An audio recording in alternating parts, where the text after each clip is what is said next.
So was the Indian Air Force grounded? Was Indian Air Force defeated? Joining me on this India First special broadcast is Air Marshal Sanjeev Kapoor. He's former Director General Flight Safety and Inspections, a fighter pilot himself. Sanjay Jha is a political analyst, formerly with the Congress, joins us as a political commentator. Sushant Sareen is senior fellow at the Observer Research Foundation.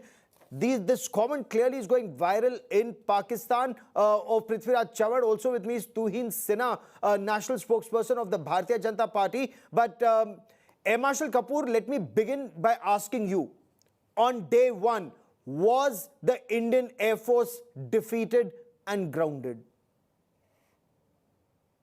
Absolutely not.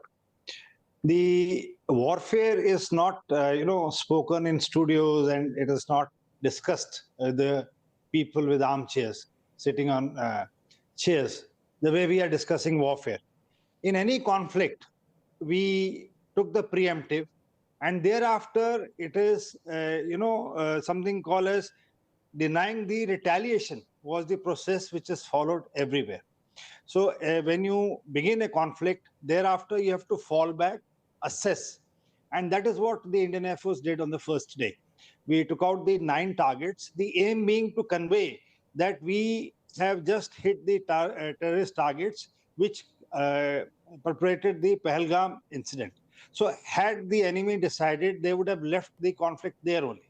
But knowing them, knowing the tactics, we were expecting a retaliation. And in that, all our assets, immediately after the first strike, were put on high alert, be it our fighters, be it our surface-to-air missiles, be it our radars, be it our electronic warfare equipment. And these were put immediately because we were expecting a backlash.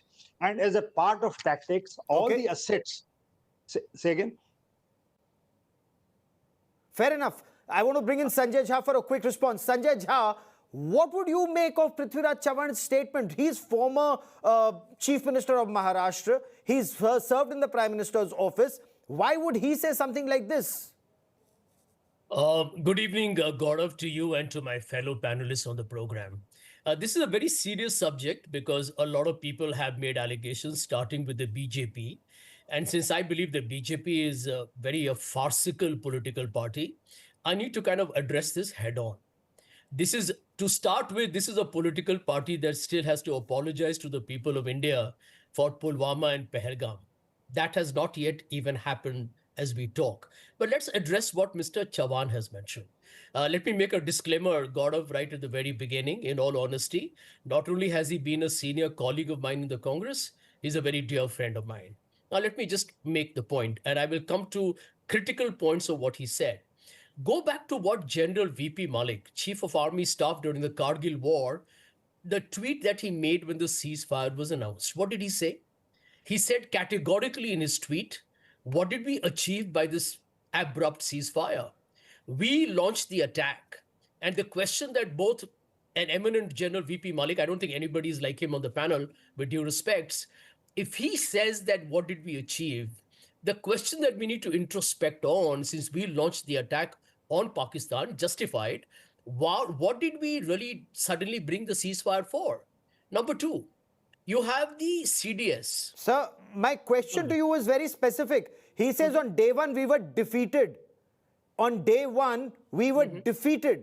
Was Indian Air Force defeated on day one? He's a dear friend of yours. He's a senior Congress leader. His statements are now going viral in Pakistan that Indian Air Force was defeated. Pakistan says this. Why would a senior Congress leader say this? Why do you think he was defeated? Why India was defeated on day one? Gaurav, since you're in your panel of 4, and if I include you 5 people, I'm the only one who has got to explain the rationale behind Mr. Chavan's statement. It will only be pertinent and fair if you do not interrupt me till I put my point of view on the table, and I'm not going to take too long. I'm not going to indulge in verbal diarrhea like the Indian Prime Minister. So let me come to the point immediately. General Anil Chauhan, our CDS, was on record in Singapore to say, and I think one should applaud him for his candidness, because this government is not transparent.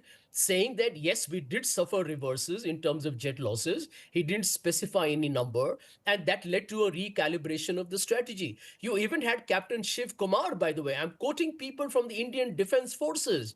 Captain Shiv Kumar, part of the Indonesian, I think, defense attaché, where he went on record to say there was a political influence which inhibited the Indian defense or the Indian army or the Indian Air Force from taking the battle to Pakistan to its logical conclusion. My last point, which is the most disappointing, Gaurav, and since you follow national security very closely, and I have admired you and followed you very closely, when the US government, this is a US congressional report, by the way, okay, this is not Prithviraj Chavan talking through his head. When the this is the US government's view, and I quote from that report. The US government report says on the Operation Sindoor and the Pakistan-India skirmish, or the conflict as we decide to call it, this is their quote, Pakistan's military success over India showcased Chinese weaponry. Did we really contradict that? Was there any propaganda blitzkrieg by us to tackle that head on? No. We have allowed the narrative of this war to be won by Pakistan because of our own incompetence, ham-handedness, and ineptness. That is the bottom line. Prithviraj Chavan respond to Tuhin Sinha. Respond to Sinha. Prithviraj Chauhan, according to Sanjay Jha and the Congress, is raising some very pertinent points. Yes, good evening, Gaurav. Good evening, everybody. And please give me some time because, Sanjay's had a long run over here. Now, Prithviraj Chauhan's statements are problematic at two levels. One, there is zero understanding of modern warfare when he asks why do we need 12 lakh, army men. For somebody who has witnessed the humiliation. I'll come to the army in just a moment. I want to stay on the aspect of Air Force. And my questions are very direct. I don't know why my questions are not being answered directly either by Sanjay Jha or by you. My question is direct. Did the Air Force lose the battle on day one according to... So let's come to that part. Not at all. Not at all. Does 100 terrorists being neutralized, is that a sign of defeat? Obviously, we were not for us, it was retribution. It was not an expansionist war. We recalibrated our strategy when Pakistan retaliated. And on the third day, we kind of decimated 12 PAF air bases. 12 PAF air bases being destroyed, 100 plus terrorists for terror crimes dating back to 1999 being neutralized. Is that a defeat for the Congress Party? Where does this Congress Party get this mindset from? It gets it from Rahul Gandhi. It gets it from Rahul Gandhi, who barely 10 days after Operation Sindoor was halted, tried to convert a victory into surrender. And subsequently, all of the political leaders, whether it is Kharge who called it a chutput war, whether it is Retd who, again said Pakistan, we could not defeat Pakistan, all of their leaders are deliberately towing a pro-Pakistan line. I think Congress needs to answer that. Why do they not trust our DGMOs? Why do they not trust our DGMOs when they give a particular list of 12 PAF air bases? We may have suffered minimal damage, but that is inconsequential, as Rajnath ji has explained in Parliament. You don't count the amount of ink. You don't count the amount of ink which you spend in standing first in an exam. This is something which the Congress Party is not able to understand today. Okay, because this is what the Pakistanis have been claiming all along, Sanjay Jha, that Indian Air Force was grounded, that Indian Air Force was defeated. The Air Force has countered it, including Chief of Air Staff, Air Chief Marshal AP Singh. But I want to bring in Sushant Sareen because few people watch Pakistan as closely as Sushant Sareen. And Sushant Sareen on day one, and I will take this day by day, need be hour by hour. Sushant Sareen, was India defeated or was Pakistan soundly defeated with Muridke and Bahawalpur hit for the first time ever? Something that I don't know why India seems to want to, or some Indians want to downplay hitting terror at its headquarters, Lashkar-e-Taiba and Jaish-e-Mohammed at their headquarters in Pakistan's Punjab province.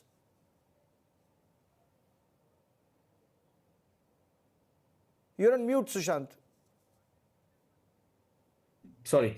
Some Indians that you're talking about, they are Indians who revel in the prospect and the possibility of India being defeated, humiliated, because that is what they believe will shine their politics.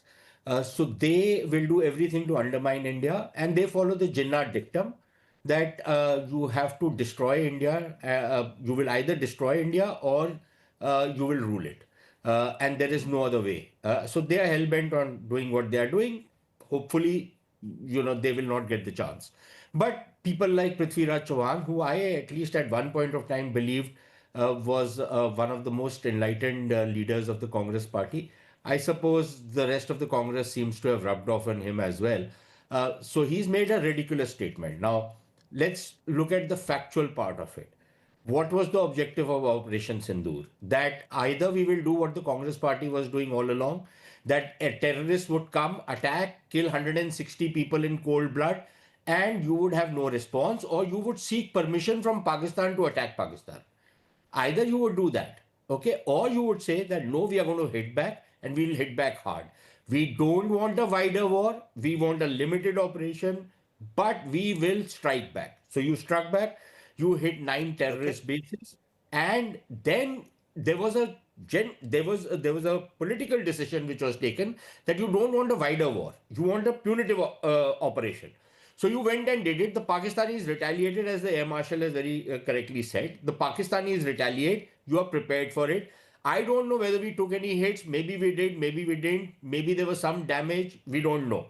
But whenever something like this comes from the adversary, you recalibrate and you hit back. So right from day 2 onwards, you will see the drone attacks and the attacks on air defense systems in Pakistan, in Lahore, in Islamabad, in other places. Now, all of this is on television.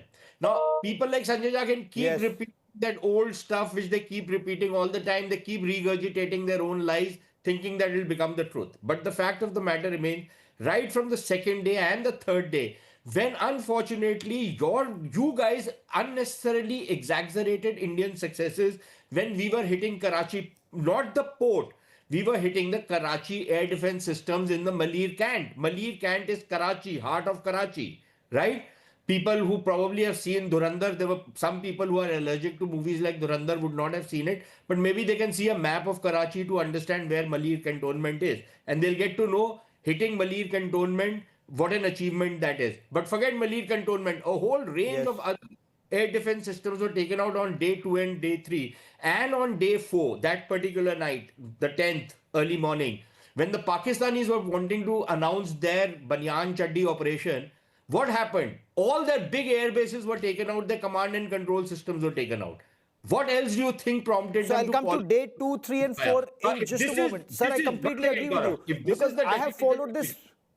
If this is the definition of defeat for the Congress party, then what does one say about a party like this? I'm glad that they are in opposition and I hope they will never come to power.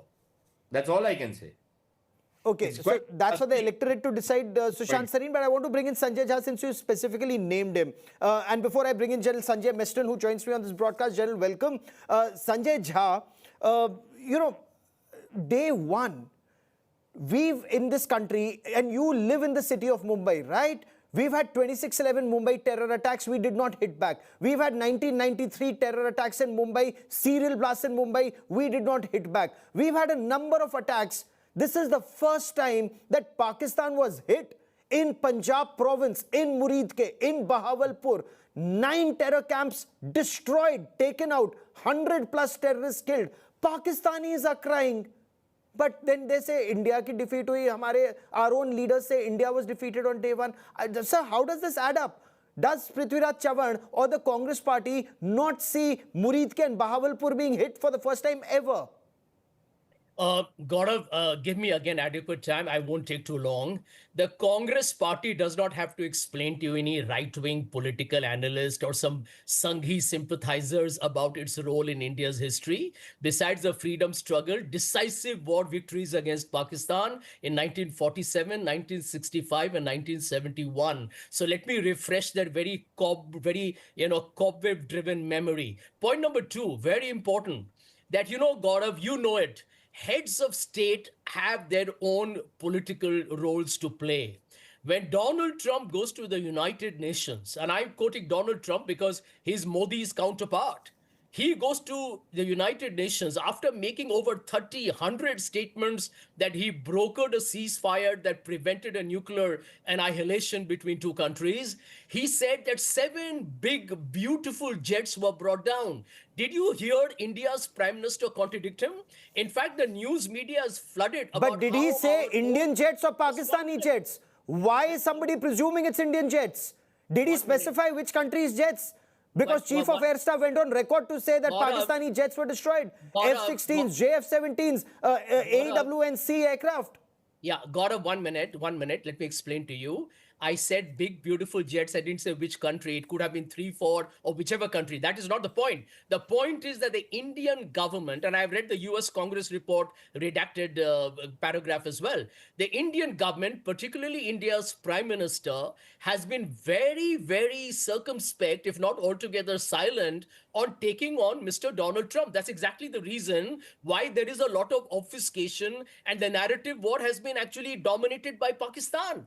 Because the Indian Prime Minister has been found to be weak when he's been called to take on Donald Trump, which is the reason why there has been a lot of speculative gossip. And I think the Indian Defense Forces deserve better. Nobody is talking about the bravery or the capability or the success of the Indian military forces. The question is India's political masters have failed to stand up for Chief of Air Staff went on record. Chief of Air Staff, Air Chief Marshal AP Singh, giving details of the 6 Pakistani jets that were downed. He said so in as many words. He's the Air Chief Marshal AP Singh. He gave details of the longest hit that destroyed a Pakistani AWNC aircraft, Airborne Early Warning Command and Control aircraft, 300 kilometers away, deep inside Pakistan. The longest hit by an S-400. But then we say it's India's defeat. But the very pertinent point made by Sanjay Jha, Tuhin Sinha, is India losing the narrative war. Because even the air chief spoke months later. The narrative, Pakistan ran away with it from day one, saying what it said even in 1965, incidentally, we have downed 6 Indian jets on day one. That's the narrative. That's the template. And BJP or the government has learned nothing from that template. You know, Gaurav, if the Congress party had just followed the DGMO's press conference in detail on 11th May, one day after the ceasefire, if they had followed the Prime Minister's address to the nation the next day on 12th May and the explainer of India's Foreign Secretary on 18th June after Prime Minister Modi had a telephone conversation with Donald Trump, they would have no doubts about the reasons for the ceasefire and how the ceasefire happened. But the problem is this Congress party does not trust the Indian establishment. The Indian government, Rahul Gandhi did not trust it during Doklam when instead of reaching out to the defense minister, he reached out to the Chinese embassy. They don't tend to trust the Indian government. Insofar as the communication goes, please understand Donald Trump has said many different things to many different countries. It is for the Congress party to count how many times he said what. But these 3 detailed explanations were sufficient if the Congress party, the problem with this Congress party is that it is still overcome by guilt of its inaction over the last many decades. It knows that it gave away 40,000 square kilometers of land to China. It knows that it could not react after any of the terror attacks between 2004 to 2014. It is their guilt which makes it very difficult to accept that now we have a government which takes decisive action, which more than compensates for the enemy action. This is something which the Congress party has not been able to digest. I want to bring in General Meston, and General Meston has been very patiently listening to this conversation. General, welcome. General Meston, you study military history, you analyze military operations, and in your appreciation, was Indian Air Force defeated on day one as senior Congress leader and former Maharashtra Chief Minister Prithviraj Chavan claims? I'm very, very clear. Luckily, I was on Aaj Tak channel the same very night when the operation happened. And thereafter, one was covering this in so many media channels. And I'm very clear, we had a total victory. The purpose of armed forces is very, very clear. In war, there are no runners-up. And the Indian armed forces has given a befitting reply and a befitting message and defeat to Pakistan armed forces. It was very, very clear. It was seen by the entire world. Narrative building is not defined by President Trump. As it is, we have heard what his Chief of Staff has stated. The Chief of Staff of Donald Trump in the White House, what has she stated about him? So narratives are defined by the Indian Armed Forces, and the political military objectives were established or set by the government of India, the present government of India, and that was executed in the most precise manner. Now, day one, coming on to day one's operation, I think we have executed it with such finish. There was no collateral damage. There are two wars going on today. Russia, Ukraine, and of course, Israel, Hamas is not over. We have seen the collateral damage done by in these two wars. Did India do any collateral damage? No. The 100 plus terrorists were killed in the first day of strike. Successful operations, total surprise achieved over the enemy. So I would say it was total victory. And who begged for the ceasefire? It is the Pakistan DGMO who asked for ceasefire. Yes, America was. And I will come to that. I will come to that in just a moment. You're absolutely right. So you're all on day 4. I'm staying on day 1. When it comes to the element of surprise, Air Marshal Kapoor, let's be fair. The Chinese satellite intelligence did give a heads up to Pakistan. The information that's coming out is even when our aircraft were forming up for their strikes, the Chinese satellites were warning them, forewarning and forearming the Pakistanis, and that is why reports seem to indicate that the Pakistanis also had, not to deny that India hit 9 targets successfully, including Muridke and Bahawalpur, but is there merit in the fact that Prithviraj Chavan mentions IEF was completely grounded, not a single aircraft was flying. If any aircraft had taken off from Gwalior, Batinda or Sirsa, there was high probability of it being shot down. How would you view this statement of Prithviraj Chavan? By saying that air operations are best left to the professionals. This discussion coming up 7 months after the Operation Sindoor is itself surprising. Absolutely surprising. If we were discussing next week after Operation Sindoor, this discussion, it was understood. To rake up an issue wherein you just covered a specific, like the complete narrative after Operation Sindoor is India lost these many aeroplanes. Did Chinese ever say how many soldiers did they lose in Galwan? Did Americans now tell how many drones and aircraft did they lose in Yemen or Iraq strike when they came and struck? They lost. Has Israel ever covered how many aircraft have they lost in Hamas conflict or conflict with Hezbollah? No. No opposition asked ever their countrymen to show proof. If you remember, Chief of Air Staff made a statement, the ghost of Balakot has been buried. This is a statement which came a headline and you had covered the program. The ghost of Balakot is that any conflict which the Indian Armed Forces take, any conflict, be it Uri, be it after Balakot, the proof the surgical strike, Balakot and this, yes. So this time the armed forces went in with proof. Every strike, every mission, every damage has been put in satellite imagery to complete word from day one. And you see, I'll give you an example of Rahim Yar Khan. Rahim Yar Khan was struck on 10th, and that airfield has not come up till October. For 6 months to fill up a 19-feet crater in an international airfield of Pakistan, which operates military flights also, indicates the extent of damage that has been done. Now, it is a part of tactics that after strike we disperse. So just to say that, we got scared and we could not fly, in my opinion, is not a correct statement. Okay. Sushant, Sareen, Pakistan wasn't just surprised. Pakistan was shocked it could be hit in its Punjab province because that was Pakistan's red line. Not only was Pakistan's red line crossed, hitting them in Muridke and Bahawalpur, multiple air bases from Noor Khan to Sargodha to Rahim Yar Khan to Jacobabad to Bulari, Sindh, as you pointed out, they were targeted. Does that indicate India's defeat? So Gaurav, that's exactly the point I wanted to make. Look, the word that somebody who's, I don't know why he said that, but he's a former chief minister, for example. For somebody as senior as that to say that India was defeated. Now, the word defeated has a certain connotation. If India was defeated and our Air Force was totally finished on the very first day, in 30 minutes of conflict, as Prithviraj Chavan, the great military genius after Metternich seems to have discovered. Please ask him what happened 2 days later. The airfields that you're talking about India targeting, they were targeted by Indian aircraft. These were air-to-surface missiles, right? These were not fired from surface to surface. So Indian Air Force was dominating the air on the 3rd day or the 4th day. How was that happening if India had already been defeated?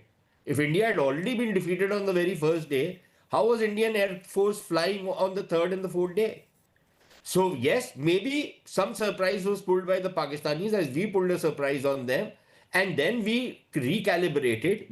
We understood what we always knew of a collusivity between China and Pakistan.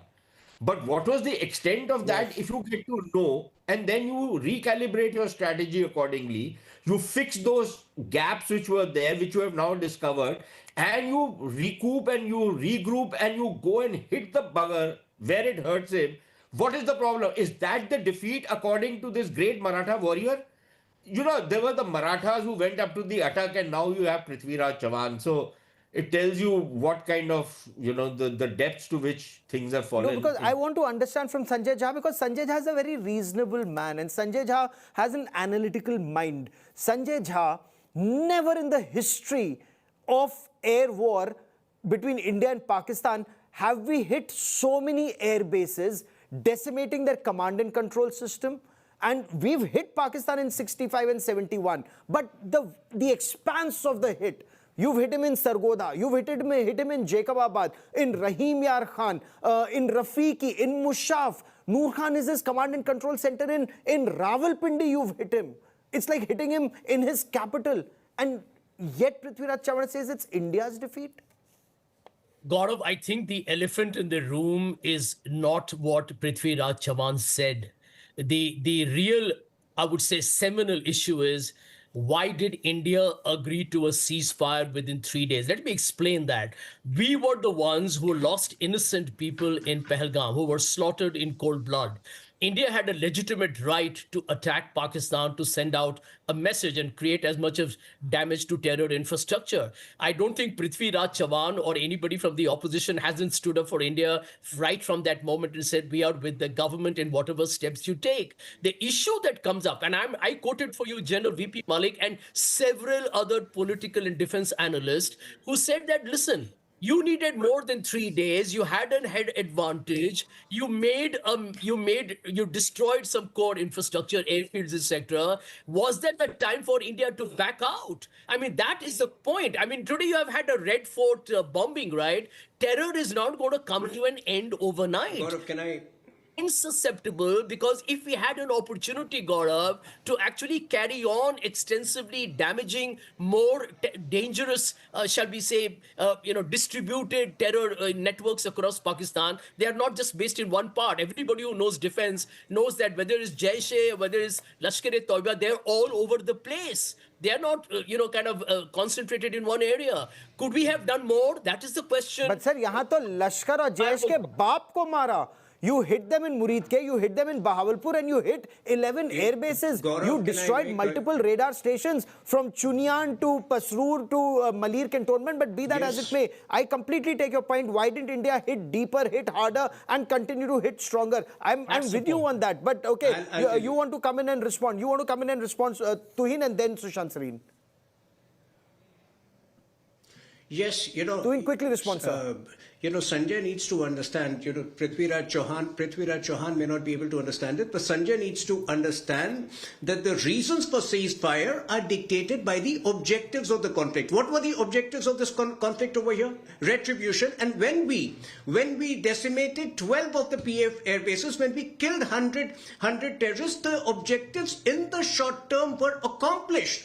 When we agreed to the ceasefire, the message was very clear. You misbehave again and we will give more than a befitting reply. We did not want a prolonged conflict. They've misbehaved again, sir. Delhi Red Fort blast, they've misbehaved again. Different parts of the world. This nuancing. Sorry?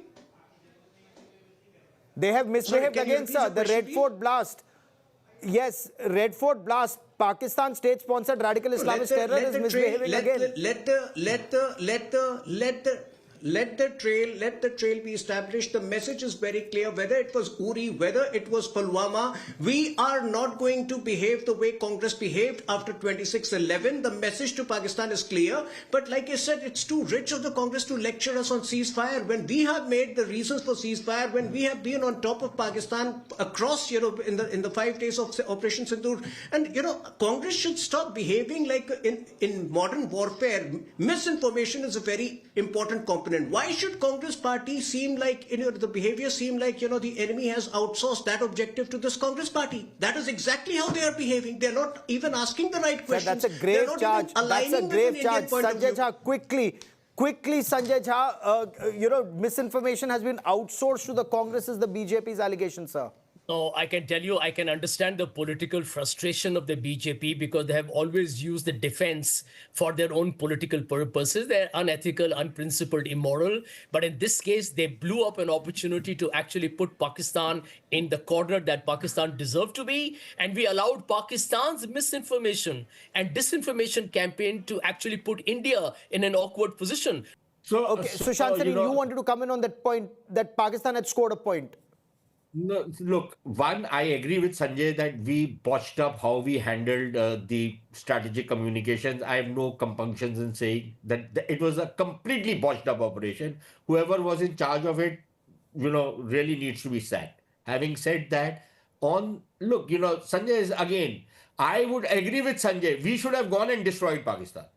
But that was not the objective. Secondly, people have always raised questions in 1948. Why did we stop at the LOC? Why didn't we recapture the whole of POK?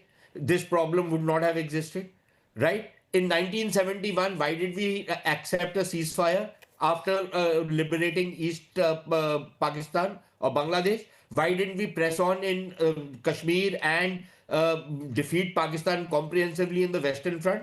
Why didn't we do it? These are always questions which are raised, Gaurav. But the point is that in this particular case, once you have beaten the enemy, would Sanjay prefer that we did what the Israelis have done in Gaza? Continue the operation for 2 years? I would not have had a problem had we done it with Pakistan. But I'm sure Sanjay Jha, who probably has a lot of problems with the Israelis, because, he believes that he doesn't agree with the Israelis in anything, including, I don't know whether he even... I want to bring in... Would he want us General to Meston on the second aspect the Israelis have done into a long... that Prithviraj Chavan also raised. He said, do we need a standing army of 15 lakhs when army didn't move a kilometer? And General Meston, your take on this, because from what I was told by my sources and on authority, that it was the army that destroyed 7 of 9 targets on day 1. It was the army that destroyed some of the radars and the 7 of 9 terror targets, and especially those in Pakistan-occupied Jammu and Kashmir, sir. General Meston. Yeah, absolutely, Gaurav. There is no doubt the 7 targets in POK and also Punjab were hit by the Indian Army. And of course, the balance 2 were hit by the Air Force, that is Muridke and Bahawalpur. And that is what I was mentioning, they were hit by such precision-oriented. And today, if you just don't have armed forces, I think this is the most ridiculous thought ever someone can talk about. The entire JNK today requires so much forces, and today we are talking about having more large number of forces, including in the Ladakh sector, because today we are have 2 collusive enemies. Absolutely. Whether it is on the northern front or whether it is on the western front. And today, even the way Bangladesh is gone, I would say the requirement of the armed forces is definitely going to go up. So it is a very futile question to be raised by anyone questioning the requirement of the armed forces for a country. I think India has been strong only because of the armed forces, and the whole nation knows it. Second, I would just like to highlight the previous discussion. Israel-Hamas, what was the political objective of Prime Minister Netanyahu, political-military objective? Destroy Hamas. Was it achieved? The answer is no, it was not achieved, because since last 2 years plus, when the bodies were being handed over, you saw so many Hamas cadres were there in huge numbers, were they destroyed. So what I'm trying to say is, in war, you have to define everything with politico-military objective. And the intent was very, very clear that we have to teach the perpetrators of the terrorists and destroy the terrorist camp. Beyond this, we did not have a larger aim. Okay. I've run out of time on this part of the show. I must tell you, the former Maharashtra Chief Minister's statement is actually going viral across the border. They are rejoicing in their claims that such a tall leader has made a statement like this. But for those Pakistanis and for people across the country and the world watching India today, India not only destroyed 9 terror bases on day 1, subsequently destroyed multiple radar stations, punched holes through Pakistan's air defense, took out their radars from Melir cantonment in Karachi to Chunian and Pasrur, and then destroyed multiple Pakistani air bases, some that are still not 100% operational, from their main command and control center, which is Noor Khan in Rawalpindi, to Jacobabad, to Rahim Yar Khan, to Rafiki, to Mushaf, to Sargodha, to Bhulari in Sindh, across the length and breadth of Pakistan. Is that victory or defeat? I let you decide that for yourself. But the threat remains, including of the 5th column. We will track that story very closely. That is all I have for you on this special broadcast.